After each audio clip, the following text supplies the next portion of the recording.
오늘 말씀은 예수님께서 베다니에서 제자들에게 기도를 가르치실 때의 말씀입니다. 예수님께서는 기도 습관이 있으셨습니다. 성경 말씀을 보면 예수님은 한적한 곳에 나아가서 기도를 하셨고요. 또 새벽 미명에 기도하는 그런 습관을 가지고 계셨던 것을 보여줍니다.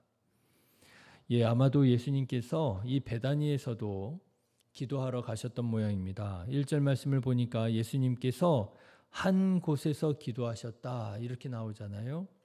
아마도 예수님께서 기도 습관을 따라 한적한 곳에 새벽 미명에 나아가 기도하지 않으셨겠느냐 싶습니다.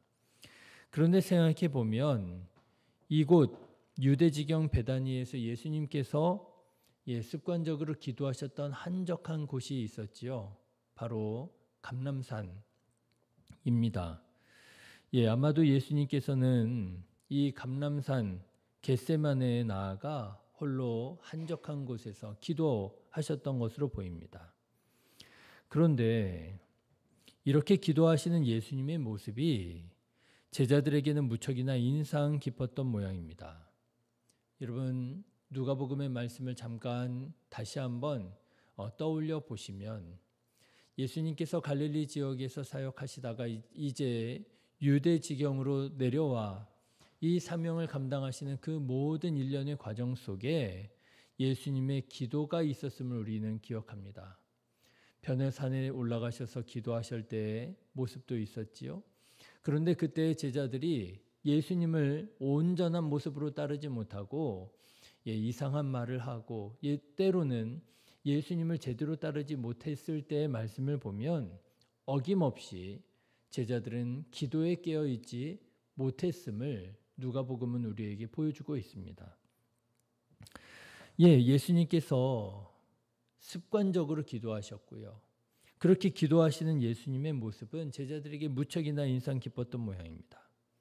예수님께서 기도를 마치시자 예수님의 제자들이 예수님께 예수님, 우리에게도 기도를 가르쳐 주십시오 요청했던 것이죠. 1절 말씀 보시면 예수께서 한 곳에서 기도하시고 마치심에 제자 중 하나가 여짜오되 주여 요한이 자기 제자들에게 기도를 가르친 것과 같이 우리에게도 가르쳐 주옵소서 구했습니다.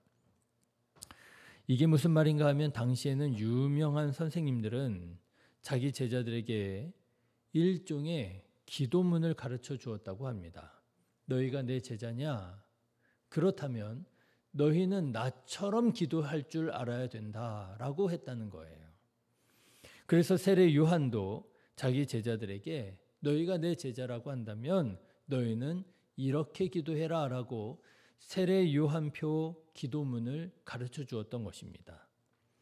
그러자 예수님의 제자들도 예수님께 예수님표 기도문을 가르쳐 달라고 요청한 거예요. 예수님, 우리도 예수님처럼 기도하고 싶습니다. 여러분 그렇습니다. 우리는 기도하는 법을 배워야 됩니다.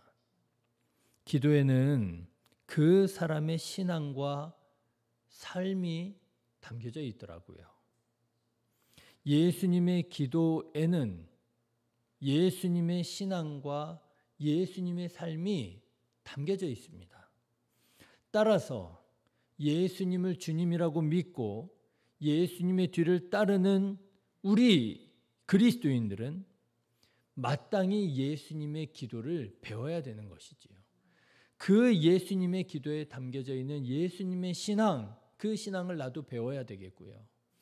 그 기도에 담겨져 있는 예수님의 신실한 삶, 그 삶을 나도 닮아가야 된다 말이지요. 생각해 보십시오. 아무리 열심히 기도하고 아무리 오랫동안 기도한다 할지라도 예수님의 삶을, 예수님의 신앙을 배우는 것이 아니라 주문을 외우는 것처럼 기도하고 신세한탄하는 것처럼 기도하고 자기 욕망, 정욕을 위하여 기도한다면 여러분 우리가 예수님의 제자라고 할 수 있겠습니까? 그렇게 보기가 어려운 거죠. 여러분은 기도를 어떻게 하고 계십니까? 여러분은 기도하는 법을 누구에게 어떻게 배우셨습니까? 예수님의 제자들이 예수님께 기도를 가르쳐 주옵소서 구하고 또 배웠던 것처럼 예수님의 기도를 배우셔서 예수님의 신앙, 예수님의 삶을 닮아가시는 예수님의 제자들이 되시기를 주님의 이름으로 축원합니다. 우리의 기도는 예수님의 기도가 되어야 돼요. 그래서 우리가 예배를 드릴 때마다 시간이 있을 때마다 기회가 있을 때마다 주기도문을 외우잖아요. 그게 왜 외우는 것입니까? 그 주기도문을 외우는 시간만 주님의 기도를 하는 것이 아니고요. 나의 기도가 주님께서 가르쳐 주신 이런 기도와 같아야 되겠다라고 하는 늘 배우는 마음으로 구하는 것이지요.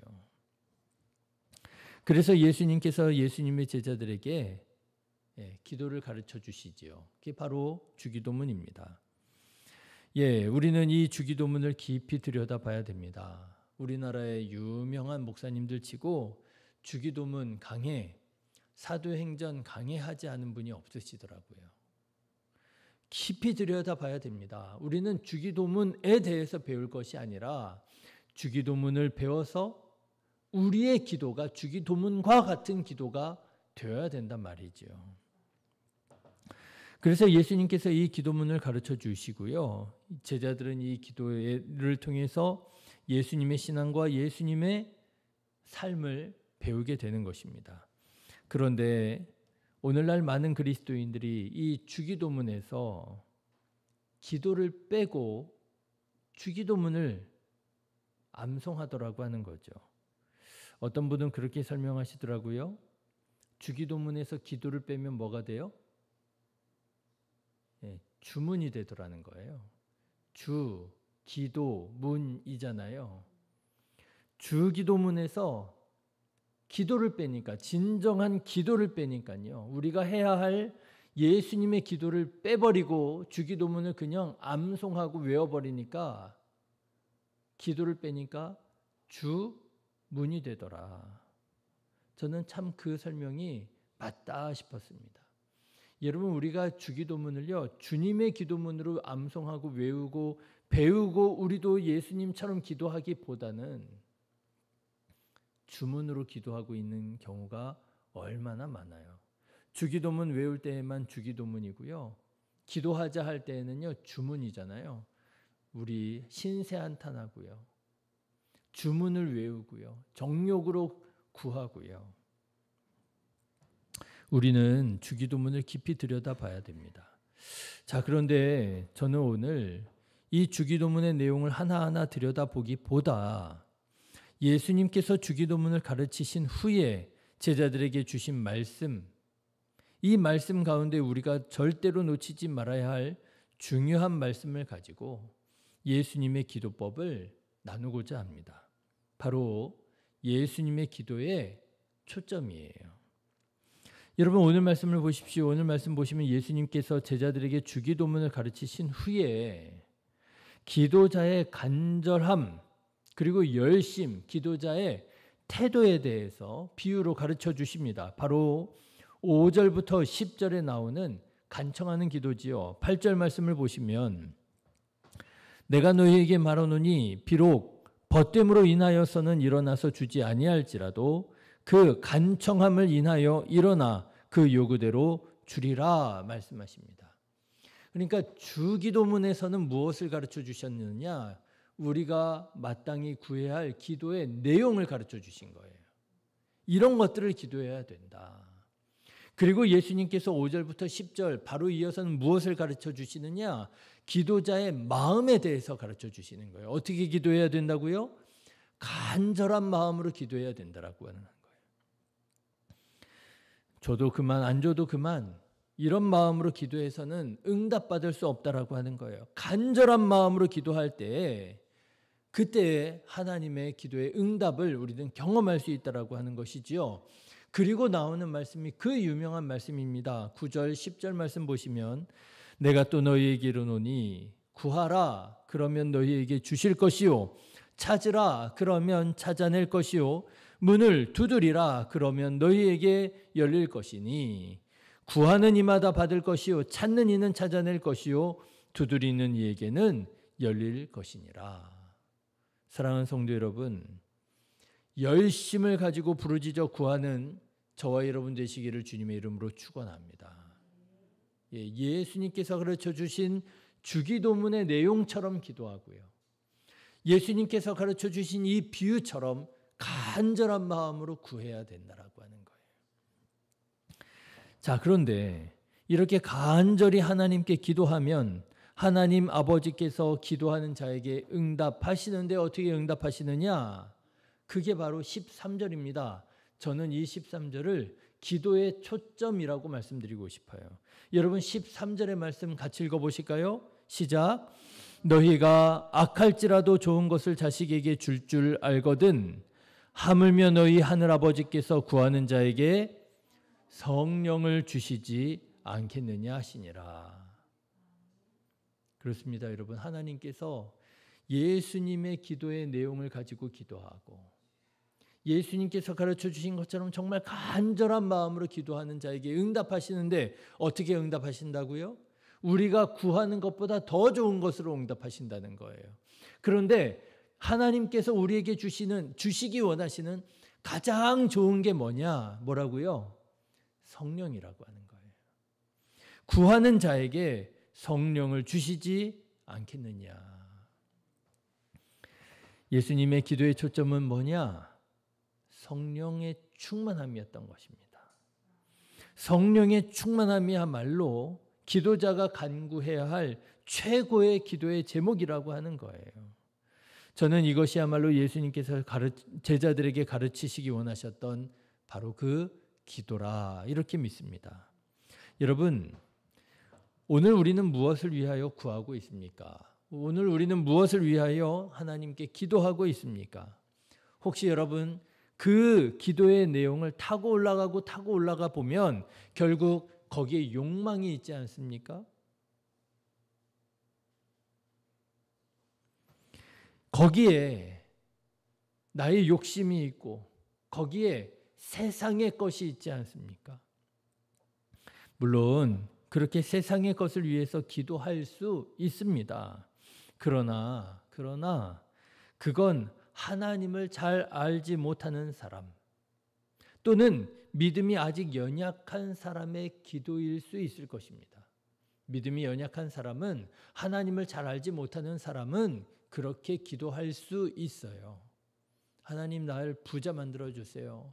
하나님 날 건강하게 해주세요. 뭐 이런 거 기도할 수 있습니다.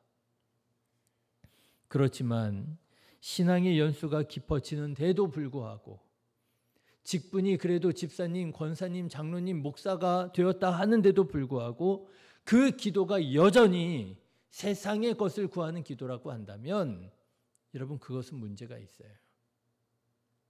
예수님께 기도를 배워야 되잖아요. 예수님의 기도를 닮아가야 되잖아요. 예수님처럼 기도할 줄 알아야 되잖아요. 그런데 예수님께서 우리에게 가르쳐 주신 주기도문은 그런 기도문이 아니었는데 우리는 여전히 주기도문을 그저 주문처럼 외워버리고 세상의 것을 욕망을 정욕을 위하여 간구한다면 그 우리가 그리스도인이라고 할 수가 없는 것이지요. 신앙의 연수가 깊어지고 믿음이 강해질수록 나의 정욕보다 나의 욕망보다 이 세상의 것보다 성령의 충만함을 위하여 기도할 줄 알아야 된다라고 하는 것입니다. 그렇지, 내가 다른 건 몰라도 성령의 사람이 되어야지. 내가 다른 건 몰라도 성령으로 충만해야지. 여러분 다시 말씀드립니다. 예수님의 제자들을 보십시오. 예수님을 믿는다 하고 예수님을 따른다 하였지만 그들이 기도에 깨어있지 못했을 때 어떻게 되었습니까? 자기들이 무슨 말을 하는 줄도 알지 못하는 상태에서 말을 함부로 하고요. 예수님을 꾸짖어 가르치기도 하고요. 예수님을 제대로 온전히 따르지 못하는 모습을 보여주었잖아요. 그렇지, 내가 다른 건 몰라도 성령으로 충만하여 기도에 깨어서 기도해야지. 여러분 이것이야말로 진정한 그리스도인의 기도의 초점이라고 하는 거예요. 여러분 바라기는 기도하실 때마다 성령의 충만함을 구하는 기도자들이 되시기를 주님의 이름으로 축원합니다. 성령으로 충만하시기를, 성령으로 충만하여져서 그 성품과 인격이 더욱 예수님 닮아가고, 성령으로 충만하여져서 성령의 은사와 능력으로 우리의 가정과 우리의 교회를 하나님의 나라로 이루어가는 저와 여러분 다 되시기를 주님의 이름으로 축원합니다. 기도하겠습니다.